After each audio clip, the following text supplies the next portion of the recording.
नमस्कार, हरे कृष्णा, राधे राधे, जय श्री राम। आज हम बात करेंगे शनि और शनि की साढ़े साती की। शनि की साढ़े साती 7 साल, 7.5 साल इंसान के ऊपर प्रभाव डालती है। शनि 2.5 साल एक राशि में रहते हैं। शनि की साढ़े साती तब प्रारंभ होती है जब किसी व्यक्ति की कुंडली में शनि उसकी राशि से एक राशि पहले जो राशि होती है उसमें प्रवेश करते हैं, और समाप्त तब होती है जब उसकी राशि से एक राशि बाद वाली राशि से पार निकल जाते हैं। शनि शुरू के 2.5 साल सर के ऊपर प्रभाव डालते हैं, मस्तिष्क से प्रवेश करते हैं। बीच के 2.5 साल ये शरीर के मध्य में प्रभाव डालते हैं, और बाद में आखिर के 2.5 साल ये शरीर के निचले हिस्से और पैरों से होते हुए फिर समाप्त हो जाती है साढ़े साती। काफ़ी लोग शनि की साढ़े साती से बहुत घबराते हैं, डरते हैं। देखिए, साढ़े साती तो आनी ही है मनुष्य के जीवन में, कोई भी इससे बचेगा नहीं। अब शनि 2.5 साल एक राशि में रहते हैं, इसका मतलब 12 राशियां जो हमारी होती हैं, 12 राशियों को पार करने में शनि महाराज को 30 साल लग जाते हैं। और 30 साल बाद ये फिर एक तरीके से 30 साल बाद साढ़े साती आती है किसी व्यक्ति के। जैसे जन्म के एकदम पैदा होते ही किसी बच्चे को आ गई तो साढ़े साती उसकी चलेगी 7.5 साल। तो जो पहली साढ़े साती लगी उसके 30 साल बाद उसको दोबारा साढ़े साती आएगी। तो जिसको जन्म के समय आ जाती है उसको तो उनमें से तो काफ़ी लोग तीसरी साढ़े साती भी देख लेते हैं।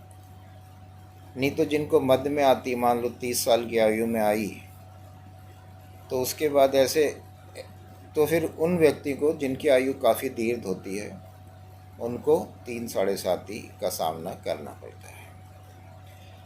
शनि बहुत अच्छे ग्रह हैं, कर्म के देवता हैं, न्याय के देवता हैं, इनसे हमें डरना नहीं चाहिए। हमें सिर्फ वो कर्म करने चाहिए जो शनि महाराज को प्रिय हैं।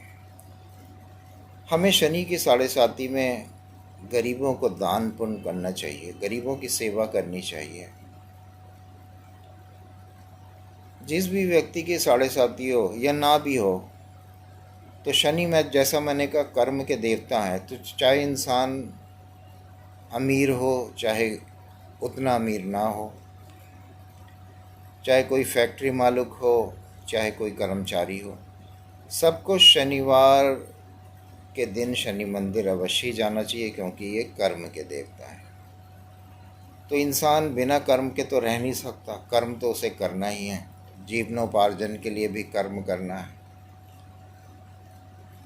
तो शनि मंदिर आप जाइए शनिवार के दिन, और सरसों के तेल से शनि महाराज का अभिषेक कीजिए। शनि मंत्र ओम शम शनिश्चराय नमः या और कोई भी शनि मंत्र का वहाँ बैठ के जाप कीजिए। साढ़े साती में हमें शनि मंत्र का जाप रेगुलर करना चाहिए। वैसे भी हम रेगुलर शनि मंत्र का जाप करें तो हमें बहुत अच्छे परिणाम मिलेंगे, बहुत सुख शांति मिलेगी हमें। गरीबों को दान पुण्य करें, गरीबों को दान पुण्य करने से शनि महाराज की कृपा मिलती है। देखिए, साढ़े साती में शनि के कुछ प्रभाव हैं जो आमतौर पे सभी को देखने को मिलते हैं। साढ़े साती में हेल्थ से रिलेटेड समस्याएं आती हैं लोगों को, तनाव बहुत रहता है, मानसिक तनाव, क्योंकि साढ़े साती में शनि आते ही आपकी राशि में है, आपके मन के ऊपर आते हैं, तो स्ट्रेस तो ये देते ही देते हैं। कई बार ऐसा होता है जो काम हमारा एक बार में होना होना होता है वो कई बार में होता है, क्योंकि शनै शनै ये धीरे धीरे कराते हैं काम को। और अगर बीमारी से भी जुड़ते हैं तो कई बार बीमारी ठीक होने में टाइम ले लेती है, क्योंकि शनै शनै चलते हैं। तो मित्रों, शनि की पूजा तो बहुत आवश्यक है सभी के लिए, लेकिन इनसे डरे ना। जन्म कुंडली में अगर ये उच्च के हैं, अच्छे स्थान पे हैं, अच्छे भाव में हैं और अच्छी प्रभाव डालने वाले हैं, तो साढ़े साथी में भी उतना कष्ट हमें नहीं होता। थोड़ा बहुत तो सबको होता है, जो चीज़ें मैंने बताई हैं, जैसे रोग का सामना करना पड़ जाता है और काम धीरे धीरे होते हैं। कई बार कई लोगों के जो पुराने कोर्ट केस होते हैं वो जागृत हो जाते हैं, उनके कारण समस्याएं खड़ी हो जाती हैं। या कई लोगों को, जैसे फैक्ट्री मालिक हैं, तो उनको फैक्ट्री में परेशानी आ जाएगी, दिक्कत आ जाएगी, किसी प्रकार का व्यापार में नुकसान होने की संभावना हो जाती है। लेकिन ये सब निर्भर करता है कि शनि आपकी जन्म कुंडली में कैसे हैं और आपके कर्म कैसे हैं। भाई सभी कुछ कर्मा थ्योरी पे बेस्ड है। आप अच्छे कर्म करिए, नित्य आप पूजा पाठ कीजिए, धर्म से जुड़िए, तो आपको भगवान की कृपा अवश्य मिलेगी, जिससे आपके कष्टों का काफ़ी हद तक निवारण भी होगा। तो ये जो भी चीज़ें हैं, उपाय हैं, ये हमें प्रयत्न करना चाहिए कि अपनी लाइफ में हम कंटिन्यूस करें, तभी हमें इनके परिणाम अच्छे मिलेंगे। कोई ये सोचे कि एक दिन 2 दिन अगर उसने मंत्र का जाप कर लिया तो एकदम से बहुत कल्याण हो जाएगा, तो ये संभावना कम रहती है।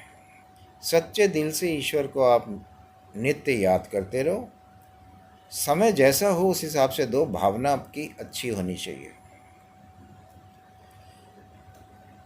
तो शनि के दुष्प्रभाव मैंने बताया आपको, नुकसान, रोग, कामों का अटकना, पुराने कोर्ट केस जागृत होना, साथ में ये कई बार वैवाहिक जीवन में भी बुरा प्रभाव डालते हैं। अगर विवाह से जुड़े हुए होते हैं, अगर स्पाउस से जुड़ गए तो उसमें भी कई बार कठिनाई का सामना करना पड़ता है।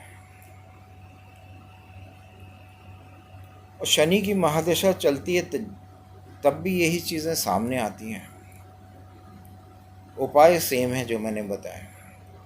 कहने का मतलब हमें डरना नहीं चाहिए, घबराना नहीं चाहिए। हमें जो उपाय बताए गए हैं वो उपाय करें तो हमें अवश्य लाभ होगा। आपको कोई भी डाउट है आप कमेंट बॉक्स में लिख सकते हैं। किसी को अपनी कुंडली का विश्लेषण कराना है तो अपना नंबर दे के, फ़ोन नंबर दे दे, उससे संपर्क कर लिया जाएगा। उसको सारी चीज़ें बताई जाएंगी कि कैसे क्या हो सकता है। तो मित्रों, चैनल को सब्सक्राइब कीजिए, वो आवश्यक है, वो आपको करना है। और जो भी नई नई इन्फॉर्मेशंस हैं वो मुझे जितना भी ज्ञान है आपको अवश्य बताऊंगा, और उसके हिसाब से अगर कुछ लोगों का भला हो सकता है तो ये तो मेरा सौभाग्य है। नमस्कार। हरे कृष्णा हरे कृष्णा हरे कृष्णा।